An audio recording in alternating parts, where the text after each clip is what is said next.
is basically completely up for grabs. There's a host of teams on 30 points right now. One of those teams is going to go to 33 points, and that will likely be enough for a top 8. The best breakers as it stands right now, the team of Tannen Grace, Jim Davis, and Ross Merriam, we don't know if that's going to hold, though, after this round. So no real way of knowing what's happening with that 8th slot right now. Anything could happen. Right.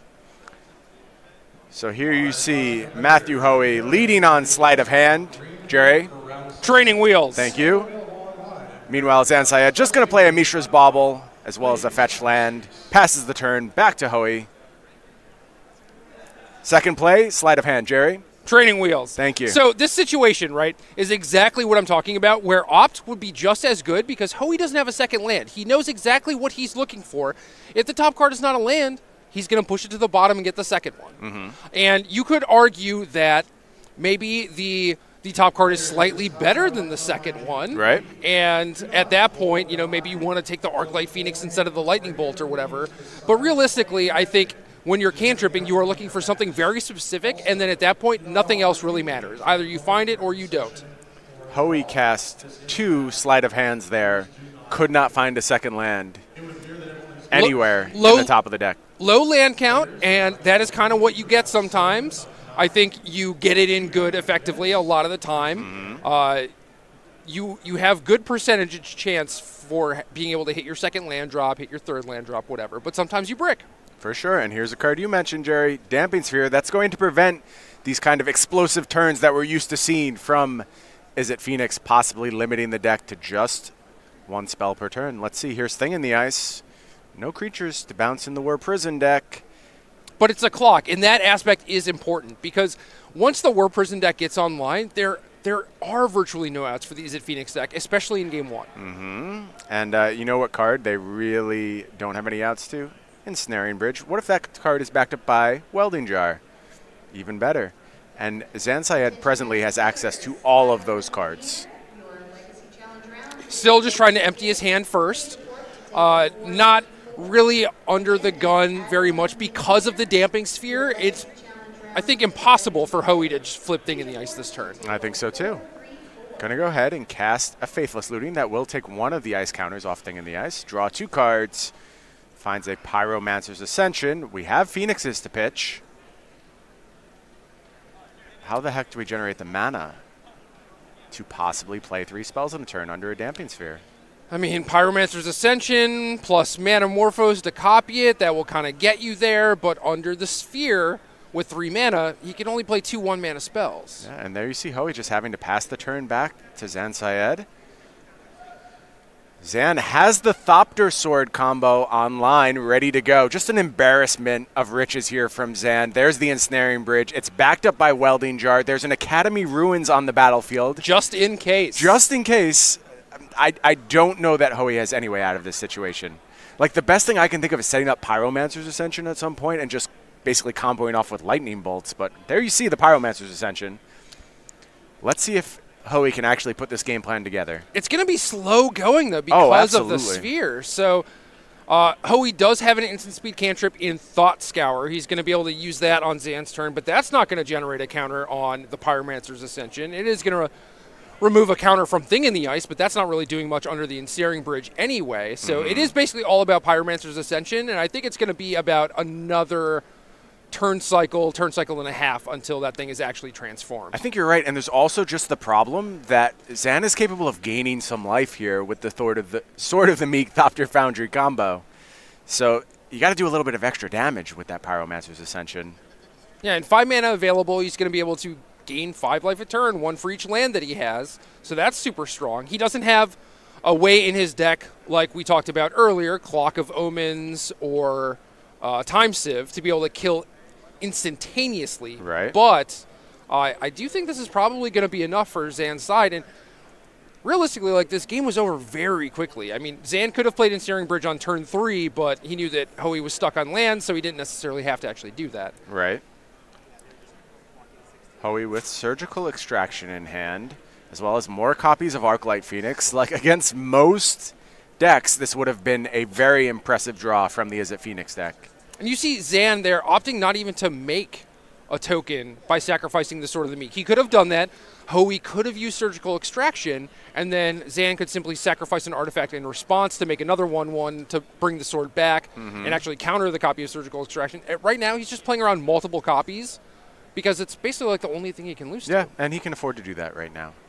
Here comes a Pithing Needle. He's in no rush. Yep, I think you're exactly right.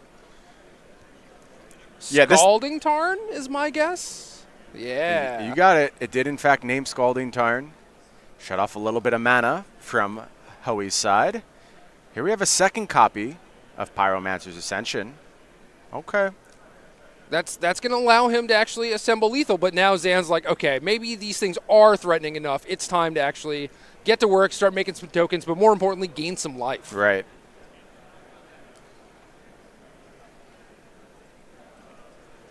Thopter Sword combo. It's been missed by some people. I like it. It is possibly the most fiddly, slow, do nothing, slowly win the game combo in existence in Modern. Feels kind of like a relic of a bygone age in a lot of ways. It's busted. Straight busted combination of cards. It can be. If the game goes long enough, having access to this combo, it's a form of inevitability for these Whir Prison decks. You see Zan stopped at making 3 tokens, left a mana open, didn't want to tap out and expose the Sword of the Meek. Very smart from Zan. Not Zan's first rodeo. Mm-hmm. Yep, he knows what he has to be prepared for from the Izzet Phoenix side. Just needs to navigate what the deck is capable of, lean on his inevitability. Where do you fall in the Sword of the Meek, anti-Sword of the Meek builds? Obviously, we've seen both flavors of Whir Prison. Some people rely on this combo kill. Some people do not. What's your preference? I usually feel like this deck has enough cards that are just kind of do-nothings, where it's like, does that card really need to be in the deck? Is it necessary? Or can you just trim some of the fat and play this combo that's a win condition, another defensive tool, another angle of attack, really? And some of the versions splash green for Ancient Stirrings, which is certainly relevant in this deck. You have a lot of high-value targets, a lot of very specific cards you're looking for, so I could see playing Ancient Stirrings instead of it, and then maybe playing a couple extra bullets or whatever, but this is certainly a fine route to take, too, because you get a bunch of like basic lands and stuff like that that are kind of nice. You don't have to mess around with this wacky 3-color mana base or anything. You just keep it consistent. Hoey with 2 Lightning Bolts in hand presently. Those are good for 9 damage apiece if both these Pyromancer's Ascension get online. And that's okay. Or is it? It's 3 Lightning Bolts. Yeah. That's 27 damage. Well, at some point, theoretically. Zan's going to make 3 more tokens and leaving 2 mana open this time. He's just like, all right, now I have the ability to play around 2 copies of Surgical Extraction. I don't think it actually matters because of the damping sphere.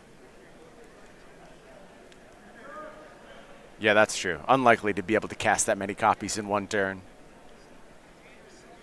Gonna go ahead and crack this bauble. Take a look at the top card of Hoey's deck. Nice one, says Zan. Heads into his turn. Gonna take a couple draws here. 1 from the bauble, 1 from the typical draw step. And let's see what we have to do on this turn.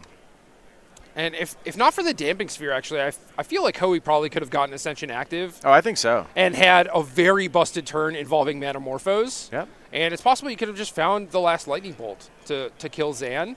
So the damping sphere...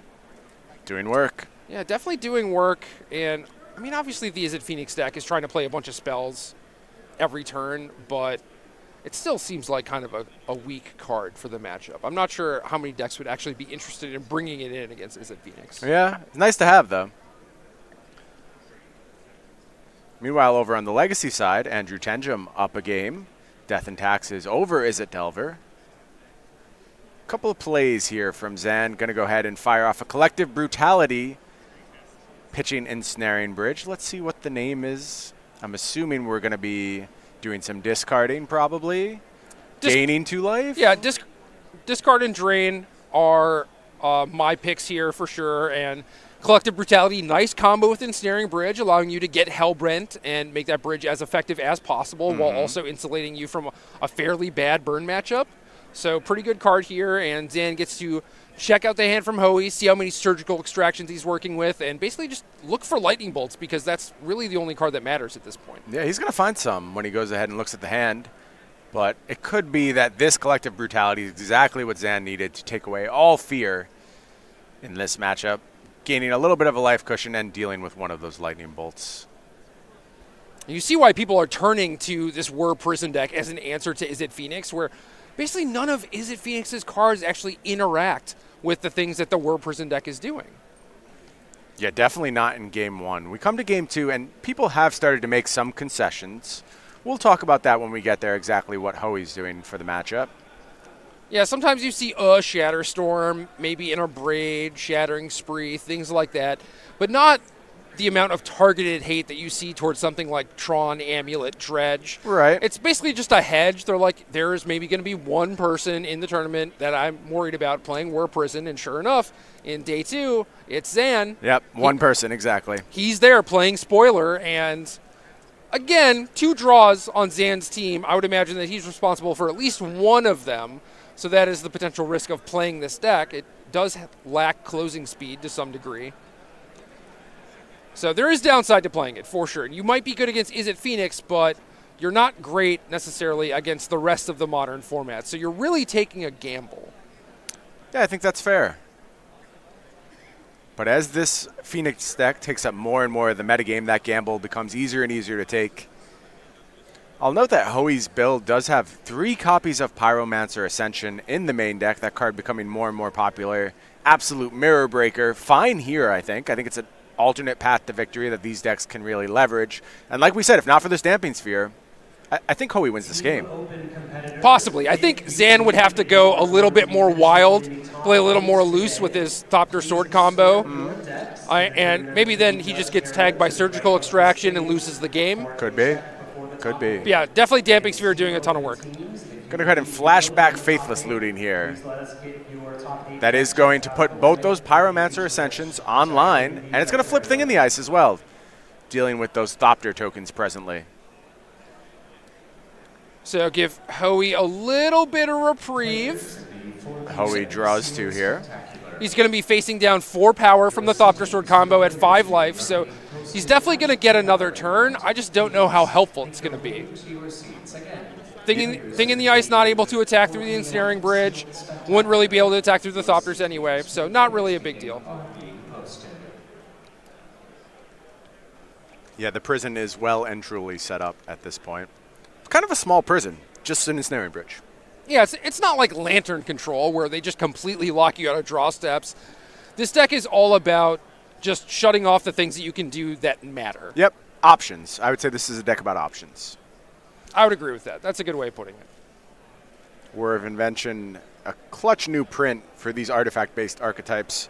One that never did anything in Standard, really, but has found its home in the Eternal formats. There just weren't enough Mishra's Baubles, Mox Opals around. Probably for the best. Not enough like great high-value targets to be fetching, but in Modern, Ensnaring Bridge, things of that nature, they're huge. Yeah. And Whir just overall adds consistency to these decks. I don't think it makes the decks stronger or capable of anything better. It just means that the things that they need to do happen with a little bit more frequency. So Hoey can start playing some defense and using those lightning bolts to extend the game a little bit, but as soon as those lightning bolts aren't being aimed at Zan, any real hope of winning this game has gone out the window. Yeah, attack step is completely locked out. So basically lightning bolts are the only hope he has, and I think at this point at 28 life, one of the lightning bolts in the graveyard would need to find the 3rd Ascension, I guess? I guess so. I do think that's probably the best hope at this point. There you see the supercharged Manamorphose doing its thing. That's still only 27 though, right? Off the 3 lightning bolts? Can I math? No, you're right. Okay. You're right. He's 1 short. Yeah, has to find another point of damage somewhere. No gut shots in the list though. No. No, it's quite possible this game is just over, quite frankly. I'm not sure what combination of cards you could use here. There's no artifact removal in the main deck. There's no, like, bounce spell. Yeah, you can't bounce the bridge. I don't think you have any way to force your opponent to draw cards. Otherwise, obviously, if the Arclight Phoenixes were able to get an attack step in, that would work. But Thopter Foundry kind of blanks that anyway, so. Oh, okay, hold on. So the math we're doing right now is with the present number of Pyromancer Ascension on the battlefield. If the third one comes out, it's 4 each lightning bolt each. will be worth 12 damage. That's what you're talking about. Yeah. Yep. So is that something that's achievable this turn for Hoey? I'm not sure. That requires all kinds of math. We have to do Damping Sphere math and other nonsense. I think probably not this turn. It's a long-term goal, but this is not a long-term game. No. This is a game that will be closed very quickly by these Thopter tokens. I mean, he gets to bring back some Phoenixes to block, but Zan's going to make an army. Mm-hmm. There's not another thing in the ice on the battlefield to be flipped. You can understand from Hoey's point of view, though, like, this isn't an immediately clear lost game. Hoey's playing for a top 8 in this tournament right now. He has to explore all of the options, has to see what's possible. If you have any outs, you should certainly be playing towards them. I think your out at this point might just be like the clock is an issue. We have a draw. The opposing team has a draw. It is possible we go to time again. That's not beneficial to anyone. Right. We need a winner for one of these teams to advance to top 8. Very true. Here you see these Serum Visions. I mean, this is going to find basically whatever Hoey's looking for here. I guess in theory, Zan's team could be in with a draw. They would go to 33 points. Yeah, and then they would have to out-tie break one of those teams that are clustered at 30 points right now that we talked about. Unclear where their tiebreakers stand right now. But you are right that if one team benefits more from a draw, it's the team of Collins, Syed, and Carpenter. Here come those Arclight Phoenixes we discussed. They're going to be on blocking duty. Wow, 3 Arclight Phoenixes entering the battlefield on the same turn. This Isn't Phoenix deck is busted. It usually would be, but not here. A little behind, yeah. I would say. And there you see that Damping Sphere just taxing Hoey to the max. So expensive to try and get anything done at this point. And Zan's going to take the opportunity to go ahead and make some of those Thopter tokens. Here they come. Looks like just 3 activations here. Here's the 4th activation. Going to do this step by step very deliberately now. So Hoey can only cast 1 Surgical Extraction right now because of the Damping Sphere. Mm-hmm. And if Zan is able to make enough Thopters to get through the Phoenix, which you just need 1 to get through because Hoey would have to pay 2 life to cast Surgical. I think Zan could afford to go a little bit harder, but yeah, now he's a point short, I think.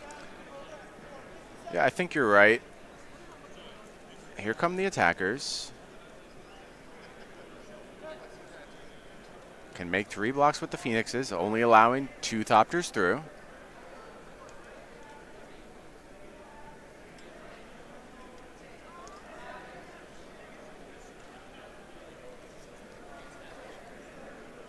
Don't know if Zan has a copy of Collective Brutality or just felt like he had to play it safe here.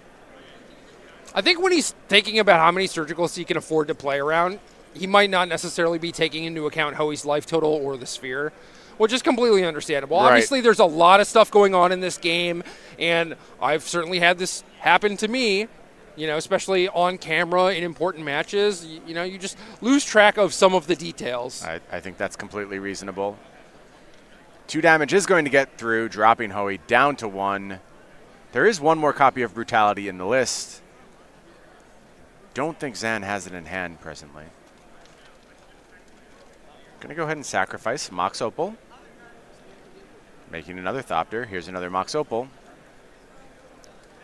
Meanwhile, over in our standard matchup, it sounds like Brad Carpenter up a game against Joe Bernal's Mono Blue Aggro with Selesnya tokens. One of the few players representing Selesnya tokens here today. Nick Prince didn't fare so well, both in the Team Open and the Standard Classic, but Brad Carpenter seems to be doing pretty well with the deck.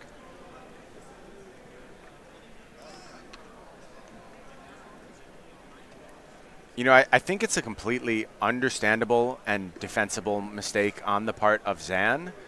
but I think it could be a costly one. Like, essentially, one more Thopter there can close out all outs, because Hoey then has to spend something. I mean, I suppose he could have Lightning Axe in hand, and then that's not as much of a resource cost. But if he has to spend a Lightning Bolt on one of the Thopters, it basically renders him incapable of winning the game. Right. That's hard to suss out in the moment, I'll say that. But Hoey would have to surgical on his turn, which would force him to tap out because the Damping Sphere had been effectively triggered 3 times. Like, it doesn't actually have a trigger, but Hoey had to pay 3 extra. So he would have had to pay 2 life, use all his mana, use the surgical extraction. That would get rid of the sword, but then that leaves him without any mana to kill any of the incoming attackers. Yeah, so standard classic players. Then it's time. Yeah, I think Zan had to push just a little bit harder on that turn, and it might have been worthwhile. Yeah, now here's Thing in the Ice, and it's going to be difficult to actually get that down to 0 counters, but it's doable. Hoey's going to be able to Manamorphose on Zan's turn. Mm-hmm. Sleight of hand, going to choose a card. Here's another sleight of hand.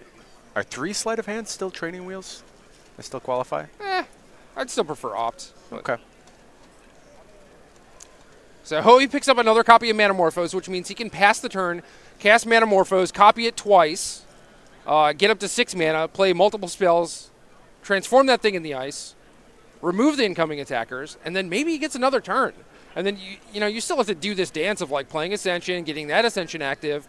He would have to spend the Manamorphoses to actually live through Zan's turn. So maybe he just doesn't even have enough mana. But so it looks like he's going to scoop now.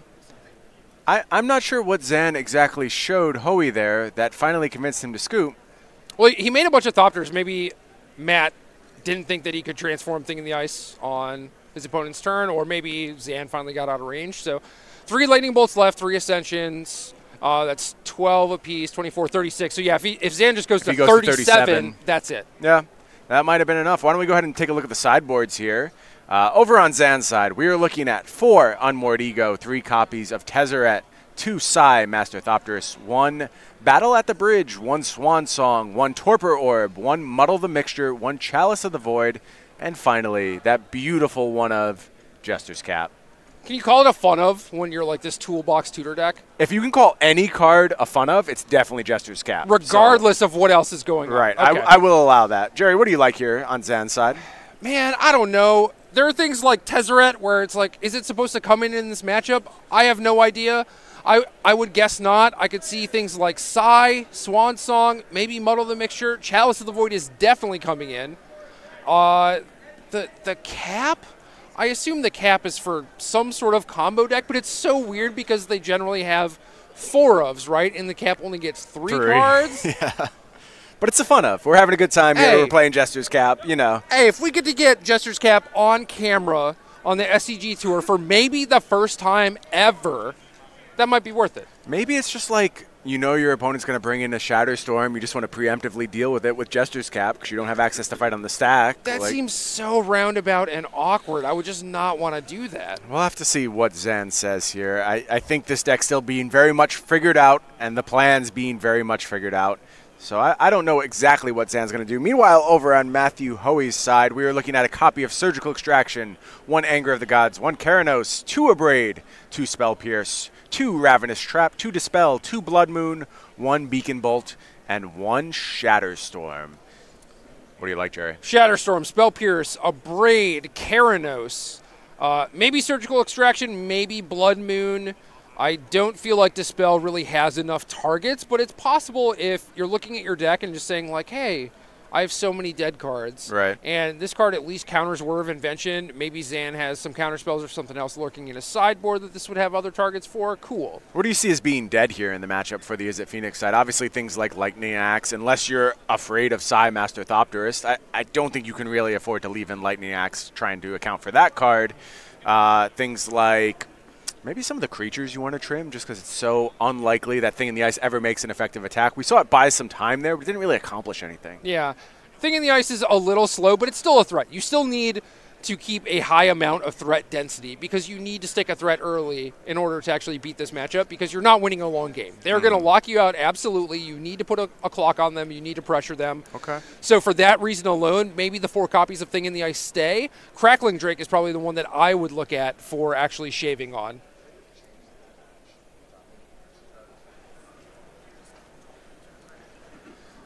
So, we're on the cusp of our elimination rounds. As you know, here at SCG, we let you choose the quarterfinals matchup, and the only way to do so is to be part of our Twitch subscription programs. You can use those Amazon Prime subscriptions you might have lying around, not even being used. As part of it, you get to decide the quarterfinals. There's also custom emoticons and badges. One of them for the Game Podcast recently added. Spam that right now in the chat. Do it for me, please, people. It's only $4.99 a month on the basic subscription plan. And you can check us out over at twitch.tv/SCGTour. Game. That's game. Are you a big Twitch chat spammer, Jerry? Not really. Okay. I respect the art. Okay. To some degree. If it's in good taste, absolutely. Yeah, and spamming the game logo, always in good taste, yeah. as everyone knows. Doesn't matter what the situation is. There's nothing more tasteful than that. And that's what we strive for, you know, and I think we set out to create exactly that sort of scenario. Yeah. We're just trying to make Twitch chat a little brighter, a little lighter. Mm-hmm. With a little bit more game in their lives. I do it around the house, too. Like, my wife will just be walking through the house, and I'll pop out of the closet being like, that's game! She loves it. It's one of her favorite things that I do. Well, I apologize for your impending divorce. You can crash on my couch if need be. Thanks. Janelle, I'm sorry. I have no excuses for Brian. I do my best, but... I think she's mostly used to me at this point, but if she knows I can move in on your couch, I'm probably out tomorrow. So, well, I'm going to Boston, but you know, okay. you can sleep in my bed when I'm gone. I'm sure your roommates won't mind at all. Players considering their openers here. Looks like we are going to keep 7 for both players. Is it Phoenix with a lot of keepable hands? One of the upsides of the deck for sure. Definitely. I would argue that Whir Prison is kind of the same, where you look at your opening hand, you're like, this is a ham sandwich. This isn't a Magic deck. You know, you have things like Mishra's Bauble, where it's like, this is sort of a redraw, I guess. I have one piece of the Thopter Foundry combo. Maybe I can find the other one in time. I don't know how much aggressive mulliganing you can actually do with this deck. I agree. Hoey going to go ahead and ship Thing in the Ice to the bottom there. And that's kind of what I wanted to get at when I was talking about possibly trimming some of those numbers. How much do you want to rely on alternate win conditions? The primary one being Pyromancer's Ascension, but also in Hoey's hand right now, Keranos, God of Storms. Jerry, one of your favorite cards on the planet, right? Hate it. I love that I know that that's going to be your reaction to Keranos. Tell us why you hate that card so much. I've actually had multiple conversations this weekend about that card, and you know, people were like, oh yeah, I had a Keranos in play. I'm just like, why? How did that happen? How did that get in your deck? What was the matchup that you wanted to actually bring in this 5-mana card in your 18-land deck? 5 mana is virtually a billion in this Is It Phoenix deck. You've seen people play things like Ral, Is It Viceroy? I think that's a card we see sometimes in that slot. Prefer that card at all, or are you just off the 5 mana cards entirely? Ral is maybe a little more defensible. Like, it is certainly stronger. It is a more powerful card. Mm-hmm. The upside to Keranos is that it is indestructible. It is very difficult to actually remove once it's there. Right. The problem is it doesn't do enough for 5 mana, in my opinion. So I would much rather look at something like Chandra Torch of Defiance. Look at Zan's hand. Look at it. Look at it. It's an Ice Age Jester's Cap. Oh, yes! My God. Oh, my God. Oh, I am happening. So excited right now. I pray we see that Jester's Cap cast, and we're already up to 4 mana with the help of Mox Opal. It might just happen. You need another artifact still. Zan did transition to a Psy Master Thopterus plan. Can I finish complaining about Keranos? Sure, I'll allow it. Chandra, Torch of Defiance, Jace the Mind Sculptor, they both seem stronger than Keranos. Yeah, so I think it's kind of a hangover from Standard where these Planeswalkers are often dealt with. Planeswalkers in Standard, not as permanent as they are in Modern. And it's just not a creature type, or excuse me, a card type that many decks are prepared to interact with. You would expect something like Whir Prison, if you put a Planeswalker in play, would have a very difficult time. In this instance, they do have Psy, and you can see the upside here where you're getting a card that can't be directly attacked, but I get what you're saying. The impact is often minimal. They have Psy. They can also keep in some copies of Pithing Needle. But realistically, if you split your planeswalkers and if you're able to protect them for a turn or two, they give you such a huge advantage, and the difference between needing 4 mana or 5 mana is huge. That's even if you curve up to 5 mana, you still get an extra activation out of the planeswalker. Right. And I think that's enough to put it over the top for me. Hoey casting Serum Visions here, going to put a counter on the Pyromancer's Ascension. In those cards that he's presently scrying is another copy of Pyromancer's Ascension. So looking at potential alternate win conditions, but the problem is size of clock. And you don't know how stocked Zan's hand is right now. Are you going to be facing down 6 power worth of creatures on the next turn? You really don't know. Do you have time to try and set up a second Pyromancer's Ascension? I'm guessing yes. I mean, in theory, yeah, you could have 6 power at the end of your next turn, but realistically, I would expect Zan to do something like play some mopey artifact like Jester's Cap, make another power, and then it's like, oh, okay, your Pyromancer's Ascension, you probably have time to actually get that online. First of all, don't let me ever hear you refer to Jester's Cap as mopey ever again. Is it not mopey? It's a 4-mana artifact that when it enters the battlefield, it doesn't accomplish anything. No, it's fun, Jerry. It is fun. This is what we call fun. It is fun. Meanwhile, Hoey's having some fun here. Has an active Pyromancer's Ascension ready to go. And let's see how aggressively Hoey is able to leverage that card. Also, this deck wants to be looting away excess lands and stuff. Mm-hmm. Oh, Keranos, you're the worst. I mean, he has the cheat code where he has active Ascension and a Manamorphose, so he's going to be able to ritual out that bad boy next turn. But well, we may be able to keep clear tabs on just how effective Keranos is in this matchup, because it might be entering the battlefield next turn, and then we can talk about its impact on the game. But for now, Arclight Phoenix is going to be doing the job, getting in for 3 damage. Hoey just going to go ahead and pass the turn back to Zan. What is Zan going to do on this turn? A lot of lands. There's a Tezzeret in hand. So a lot of the sideboard threats came in. Yeah, and it's problematic because all these cards rely on synergies to some extent, and they're all kind of missing right now. Yeah, sort of. I mean, Zan's draw was awkward enough that he felt that he had to cash in Mishra's Bauble for a little bit of extra filtering, which is reasonable. That is basically why the card is there. You can't afford to just have, 0 mana artifact like Spellbook or whatever just sit around and play for the entire time.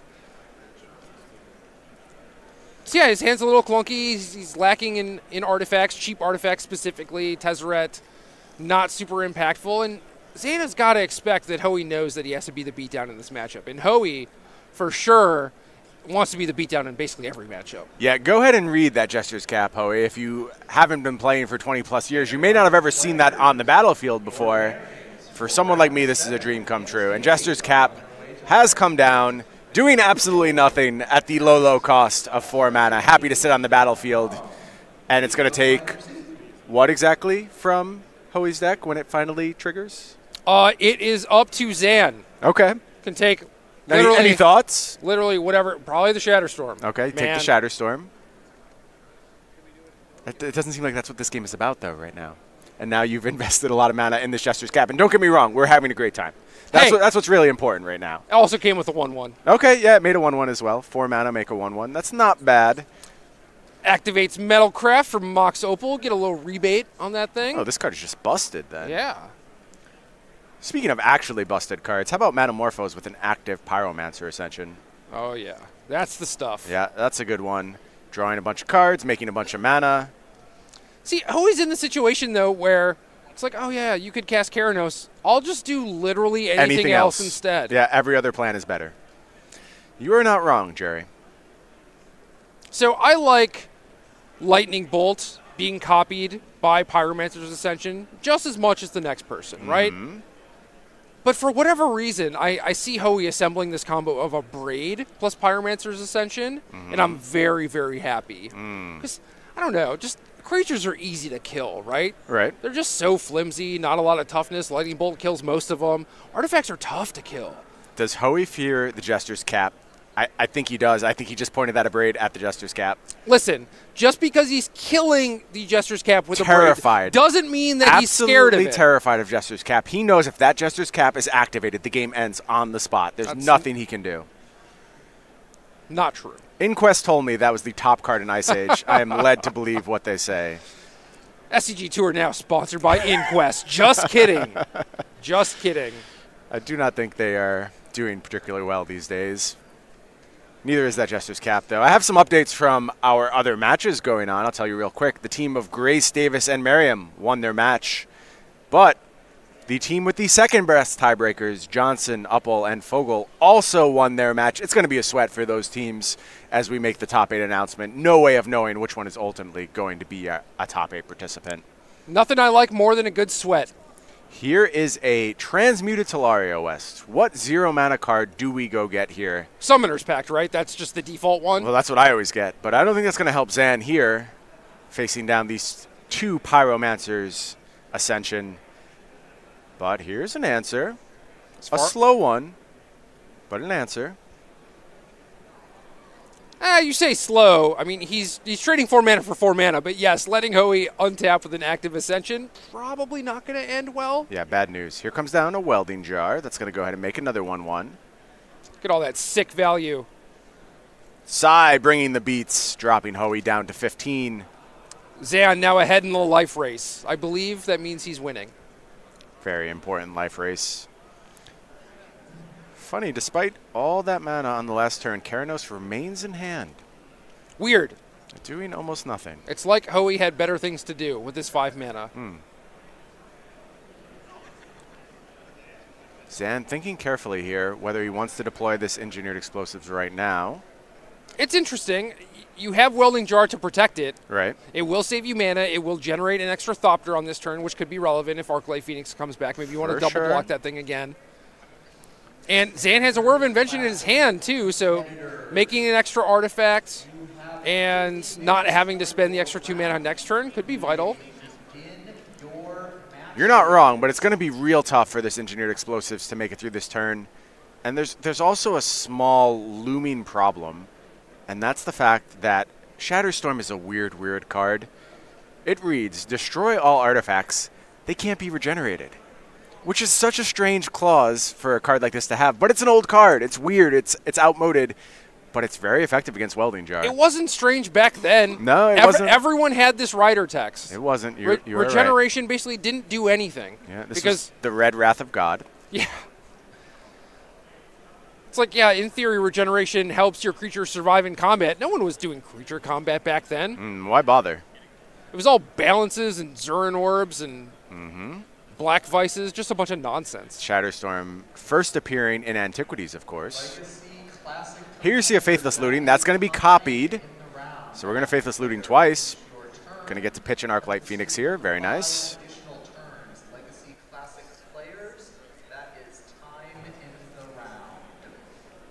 Also put a counter on the second Pyromancer Ascension, so Hoey's very close to actually activate that one. Yeah, when both those get online, it feels like the world is basically Hoey's oyster. Last time that happened, there was Damping Sphere to slow down the party. This time, no such luck. Lightning Bolt, Mountain, the draws off this second copy of Faithless Looting. I want to see that Keranos hit the bin. He just gives up. He's like, all right, you know what? I shouldn't have played this card. Finally, I'm willing to concede. Oh, yeah. It's getting shuffled along with that Mountain. It's going down. He's whispering to Tenjum, Andrew, I think this card might be awful. Does Andrew agree? Yes, you're right. This card is awful.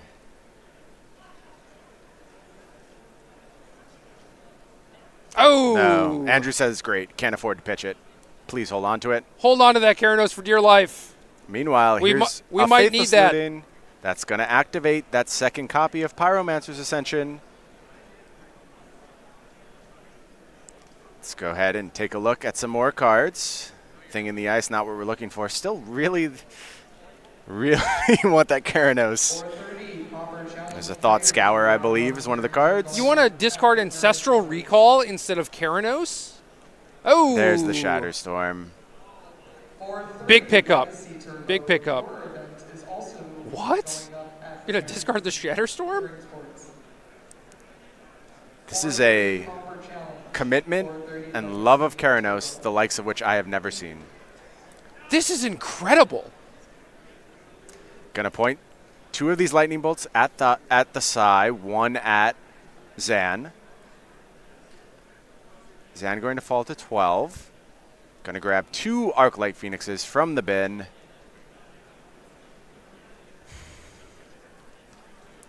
All right, look, I'm going to play devil's advocate, and I'm going to try and explain what Hoey's thinking. He's going to lose those Pyromancer's Ascensions on the next turn.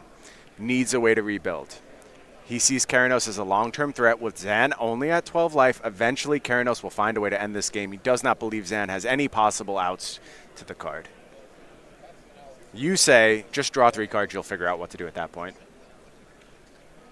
Basically. I mean, I think the 2 Arclight Phoenixes, backed up by Shatterstorm, to be able to fight through Ensnaring Bridge or Thopters or what have you, I think that's probably good enough. Right. Whereas Keranos is a slow burn. Yeah. And who knows if, you know, when you're drawing 3 cards, you could find any means of interaction possible. You might have just closed the game out. It depends how strong Keranos actually is going to be once it's resolved. That's really what remains to be seen. It's just so slow. That's my problem. Here's a Whir of Invention. It's going to go with Searchin'. X is 3. How about an Ensnaring Bridge? You know what? We're also going to go ahead and take care of those Pyromancer's Ascension. Engineer Explosives is 2 sacrifice, not 2 tap sack. So very important. Arclight Phoenixes can attack thanks to the Ensnaring Bridge backed by Welding Jar. Keranos is on the battlefield. It's there. Keranos versus Jester's Cap, the age-old battle. If only that Jester's Cap had done its thing, maybe we'd not be in this situation presently. But here comes Tezzeret. Tezzeret going to go ahead and plus, looking for some artifacts. There you see Jerry Thompson's favorite card of all time, Keranos, God of Storms. Jerry, why don't you read that one? Let you tell the people about it. 3 UR, 6/5, legendary enchantment creature God, indestructible. As long as your devotion to blue and red is less than 7, Keranos is not a creature. So you need 7 pips to actually turn this thing into a 6/5 indestructible, which granted doesn't really matter that much right now with the Ensnaring Bridge. Of course. And Keranos has the ability, reveal the first card you draw on each of your turns. Whenever you reveal a land card this way, draw a card.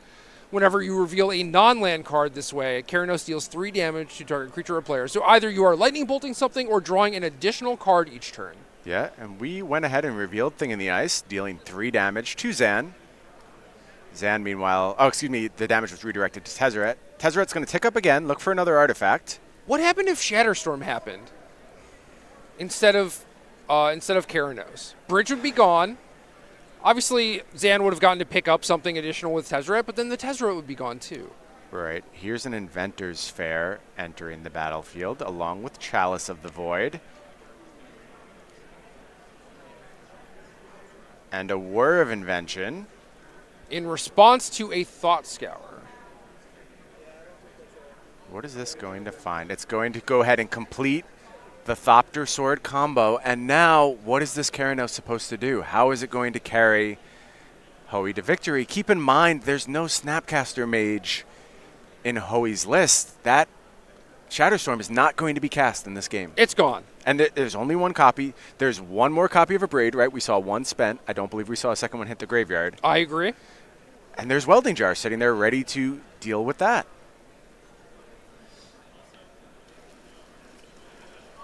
I'm not entirely sure how Hoey plays out of this position.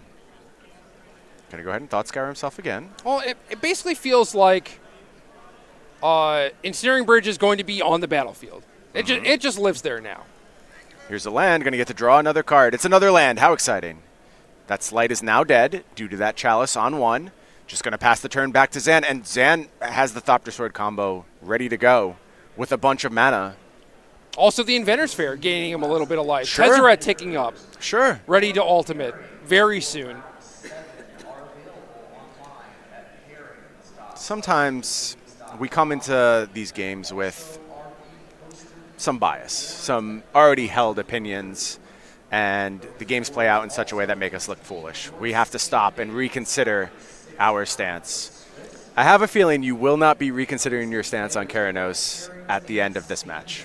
It's a powerful card. I don't think that is the axis of which a lot of these matchups operate, and Granted, I don't know that Hoey would have won had he held on to the Shatterstorm. That's I fair. do think that That's he would have been absolutely in a much stronger position. And the Keranos doesn't ever beat anything that Zan does. So it's weird to have that as a go-long plan, when if the game does go long, you're probably just going to get buried anyway. Right. It was just strange to see him prioritize it over so many other options. There was the Shatterstorm lines. There was just drawing 3 cards. In all those instances, it was just more important to Hoey to hold on to Keranos and try and use that to win the game. We see Surgical Extraction off the top. That's going to allow Keranos to do that last 3 points of damage to Tezzeret. Dealing with that threat. Thopter Sword still active. Going to go ahead and cast a Sleight of Hand. Zan remembering the Chalice trigger. That's going to be countered, but tokens coming off that thing in the ice. That'll serve as a nice check on the Thopter Sword combo, but only a temporary one. I think Hoey was trying to get one past Zan there. You have to try, right? He was like, all right, so I have the Surgical Extraction, Keranos trigger, 3 damage here. Oh, also I'll cast Sleight of Hand. Zan's like, no, stop. Yep. What are you doing? Yep, Zan remembering his Chalice trigger. Well done. Has now, out of nowhere, assembled a strong battlefield presence. Going to go ahead and jam with these 8 Thopters. One, of course, wearing a Sword of the Meek. Hoey's going to consider options here. Think about some blocks, possibly. Legacy Classic 2 of the 1/1's going to be blocked. That means 7 damage coming through on Hoey. Going to fall to 5. And Zan passes the turn back, says, do your worst. Hoey says, take 3. I'm going to draw an irrelevant Spell Pierce. So he is going to be able to flip the thing in the ice at a moment which benefits him. He's going to cast the Surgical Extraction, have it countered by Chalice of the Void, but it will at least buy 1 more turn. I don't know what's going to happen on that 1 turn, but it bought it. Zan going to go ahead and untap here with the Flying Army. Takes a draw, moves to combat. Here is that Surgical Extraction. Zan going to go ahead and point at that Chalice, but all the creatures still going to leave the battlefield. And Hoey takes 2, down to 3. Not super relevant, because I believe Zan is just going to be winning by large amounts of damage. I think you are correct. Make your way to the side event registration stage. What does Zan need to do with the rest of the turn here? Doesn't want to get too many cards in hand. Just going to play a Pithy Needle, have it countered by Ensnaring Bridge, keeping the hand low. How about another Spell Pierce? Not going to do anything, and that gets the handshake from Hoey. Zan Syed taking down Izzet Phoenix 2-0, and you see exactly why we're kind of pushing that matchup as one that could be exactly what's needed to keep Izzet Phoenix in check. That's not the match, though. We have a 3rd and final match that is going to determine who gets the win here. You see it is already in progress. Brad Carpenter on Selesnya tokens. Joe Bernal, mono blue aggro. Let's try and establish exactly what's going on here. We'll get life totals updated as soon as possible. Well, it looks like we have a lot of tokens on Brad's side, and just small creatures in general. Also, Adonto the first fort, but not a lot of payoffs. Not a lot to explore here. It looks like we just swooped in on a lethal attack from Brad Carpenter. And it looks like the defending champions, the team of Tenjum, Hoey, and Bernal, will not be in the top 8 to defend.